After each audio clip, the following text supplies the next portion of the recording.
Dust and quiet. The room smelled like dust and rain. The memory that lingered. This was her childhood home. That window had once been her view. The silence between them. The matchbox. She opened a drawer. Inside, among old buttons and dry flowers, was a small wooden box. She opened it. 3 matches. She lowered it to the candle. The wick caught. She stayed. She didn't move for hours, just sat there. Sunset through the glass. The light outside turned orange, then gold, then gray. The candle's flame danced gently on the walls.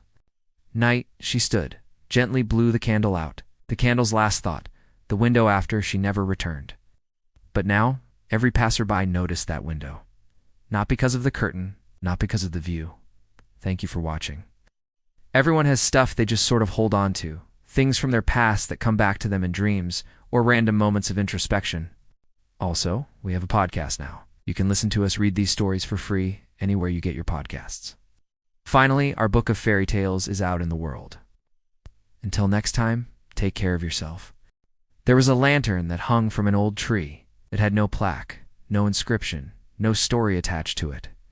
It wasn't part of a ritual, not part of a shrine. No one came to tend it. Its bark peeled in strips. Its roots reached across dry soil like tired fingers. Once, it must have been young. Once it must have held laughter beneath it. But now, it held a single forgotten lantern. People in the village said it's just an old thing. Maybe it was left there by travelers. I think someone died there once. It's bad luck to ask. So the boy didn't ask. He didn't need a story. He just noticed. And yet it stayed. Year after year, swaying in the wind. Never lit. Never removed. Just there. The tree itself was crooked. Branches bending low as if it were bowing. Across the field lived a boy. He wasn't curious, wasn't adventurous, not surprised, just thoughtful. He closed his eyes and whispered. Someone finally remembered. That night, he dreamed of the lantern. It was burning, and someone was crying beside it, but he couldn't see their face. If the flame had gone out, he'd relight it. If it was still burning, he'd sit beside it anyway. He never told anyone why. He never said a word to the tree. Someone hung a string with no meaning, just to add something, no names, no talking, just quiet presence. But the tree knew, and the flame listened. He simply wandered. Each evening, as the sun slipped away, he walked. She simply stood nearby and watched him light the lantern. Then she placed a flower beneath it. A wildflower, blue, slightly crushed from being in her pocket. She walked away without a word. A place that held memories, stories, or feelings without any physical markers or explanations. Maybe it's a building, a street corner, or even a simple object like a lantern. Share your thoughts below. Discuss. Like a secret, like a memory. No one could fully explain. No one questioned it anymore. Thank you for listening, and let me know what you thought about the story. See you next time. But something in him had settled, not healed, just stilled. It was faded, hard to read. Only one line remained visible. Not by the boy, not by the villagers. It just appeared. Some said the lantern dropped a spark. Others said the ground had waited long enough. No one fed it. No one tended it. But it burned gently until morning. Beneath that, a candle stub was left behind. Melted, soft, used, but still sacred, then faded. I didn't know where to leave my grief, so I gave it to the flame. There were guesses, but no answers. The lantern stayed, still lit, still swaying, still nameless. Too soft. Twice. It snapped. Third time, spark, flame, tiny, fragile. Enough. He held it beneath the candle, lit it, then reached up, arms stretching painfully and lit the lantern's wick.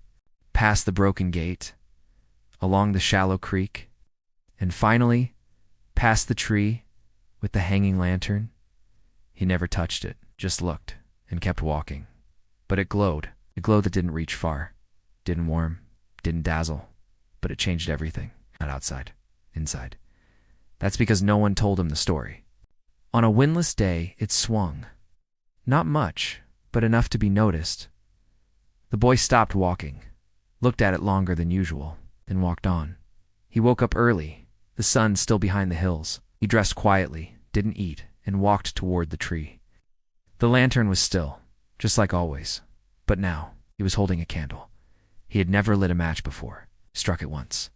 The glass of the lantern was dusty. The flame was faint.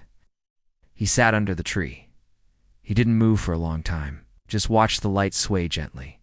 He had no words. He was watching from a window far across the field. An old man had been watching. He hadn't spoken to anyone in weeks, but now he leaned forward. The boy came back every night, sometimes with a new candle, sometimes with none. One day a girl followed him. Not intentionally, just curiosity. She didn't speak. One by one they came, not crowds, just wanderers. One brought a stone, another left a torn piece of paper. The light never brightened. It never became a beacon. It was never large enough to light the field. It stayed small. Months later, after a heavy rain, someone found a small letter buried under the roots. On the longest night of the year, a small fire was lit beside the tree. Even years later, no one said who started it all. One day, someone carved into the tree's lower trunk 3 small words: "It saw us." Have you ever seen something like this? If you enjoyed this story, please hit the like button. If your support helps me create more content like this. There was a room no one entered anymore. It wasn't locked. It wasn't hidden. It was just forgotten. The door always stayed open, but the light never reached inside. No reminder. Just the silent flow of light and dark like waves without wind. Even meals were unsure. Sometimes bread, sometimes water. Sometimes nothing. Not sunlight, not candlelight. Only shadows lived there. Your shadows in one chair. It faced the wall. Not the window. Not the fire. Just the wall. The seat was dusted. Once, maybe twice. But now it was faded gray. A little broken on one side. Didn't read, didn't write. Just watched the flame. As if watching it would answer something. Or maybe nothing. Stiff. Like it, too, had been waiting for something that never came. Dust floated, slow and heavy. He stood in the doorway, looking, not moving. Not breathing loudly, and then he stepped in, and he sat. Not in memory, not in grief, just in presence. His world had narrowed to 5 things: a bed, a fireplace, a table, a candle, and that room with the chair. Simply watched the world move quietly, without urgency, without meaning. Art. Without pain, just movement. A crow still landed on the fence post at the same hour. But from that angle, it all looked new, as if seeing it again made it exist more fully. The house around it had no rhythm. Days passed, but they didn't matter. There was no clock on the wall, no ticking, no chiming. The day the wind didn't come, the day it almost rained. They weren't stories. They weren't memories. Just small markers to say, greater than this day happened. I was here for it. He had lived there for 32 years, maybe 34. He had stopped counting. He wasn't sad. He wasn't angry, just still. A single ray found the room. It touched the wall. No. Then the chair. Then the man. It wasn't warm. It wasn't bright. It was just there. The wind surprised him. It nudged him, tugged at his clothes. It whispered in his ear, but he didn't pull away. He didn't close his eyes. He breathed it in, deeply, fully, thankfully. When the sun set, he watched the colors. Once, a butterfly landed on his finger. Twice, a ladybug crawled on his hand. 3 times, a bumblebee buzzed near his ear, and each time he didn't flinch. He didn't run. He breathed. Old, faded, still whole. He took it, walked to the kitchen, lit the candle, and watched it glow. There was no destination, just the path. And then he stopped. Letting the earth cradle him, he drifted into a slumber deeper than any he'd known, a sleep undisturbed by clocks or calendars, a slumber that whispered of beginnings and endings and endless cycles of nature's rhythm. And as he slept, the hill echoed with the soft sigh of leaves and the distant murmur of a life fully lived, faced the window, sat with the candle. He didn't speak, stretching, shrinking, bouncing back, not caring. He didn't mind. The wind tousled his hair. The grass tickled his legs. The view stretched before him, vast and unending, and he felt something stir within him, not quite joy, not quite peace, but a gentle echo of both, a quiet hum of gratitude, for the sun, the wind, the view, for the life that unfolded around him. The man didn't look like he was waiting anymore. He was being simply quietly, completely. Slowly, carefully, he got up. The joints protested. The muscles weren't used to it, but he kept moving, from room to room, not touching anything, not making a sound, just letting himself be seen by the light. Didn't pray, didn't ask.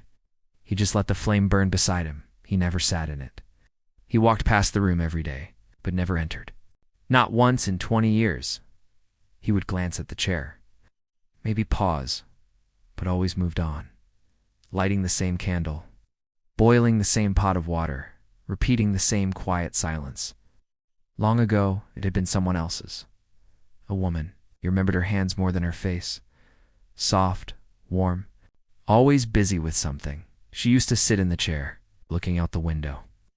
But after she left, or passed, or faded, he turned the chair to the wall and never turned it back. He walked toward the forgotten room. Every evening he lit a candle, placed it on the table, let it burn. One evening, he reached for the matchbox.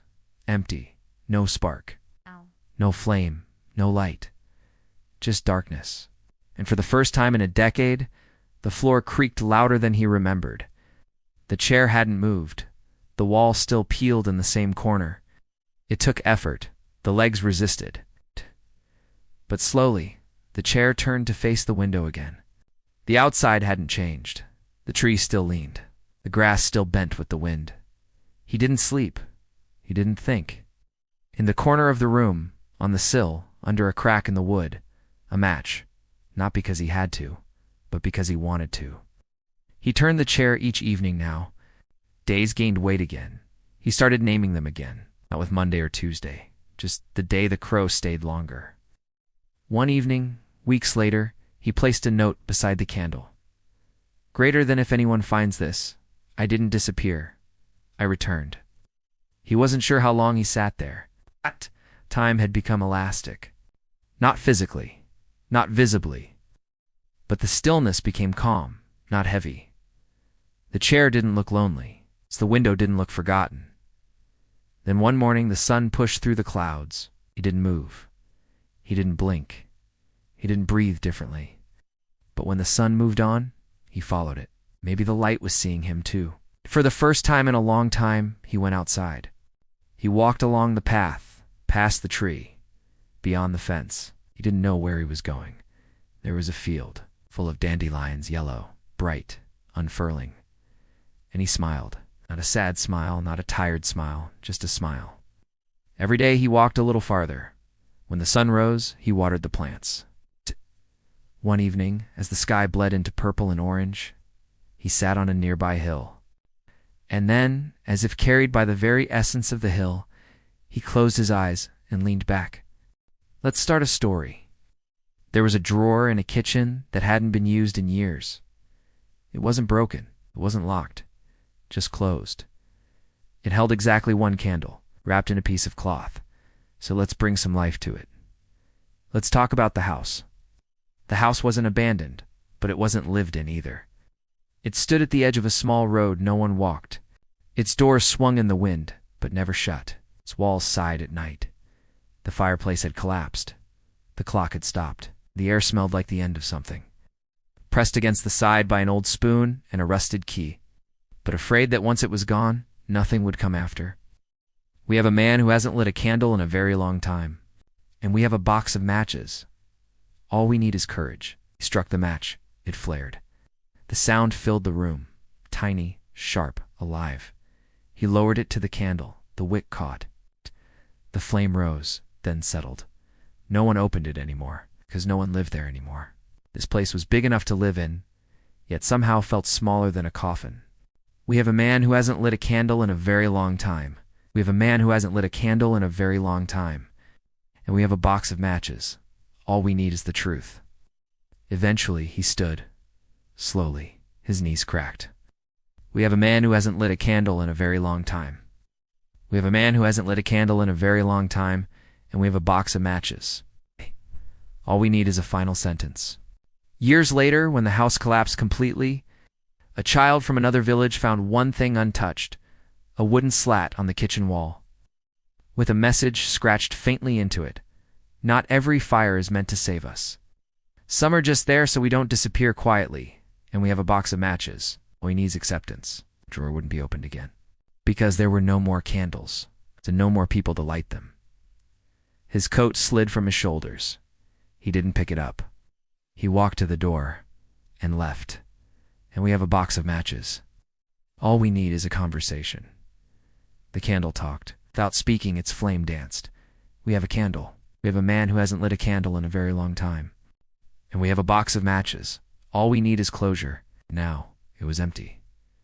Truly, but not cold, not bitter, just finished. We have a man who hasn't lit a candle in a very long time. And we have a box of matches. All we need is time. Hours passed. The flame burned low. The shadows wrapped around him, not like a blanket, like a memory. Not happily, not wildly, but softly. Like a whisper to a friend you hadn't seen in decades. It didn't say, "It will be okay." It simply said, "You're still here. We have a drawer. We have a candle. We have a man who hasn't lit a candle in a very long time. And we have a box of matches. All we need is light."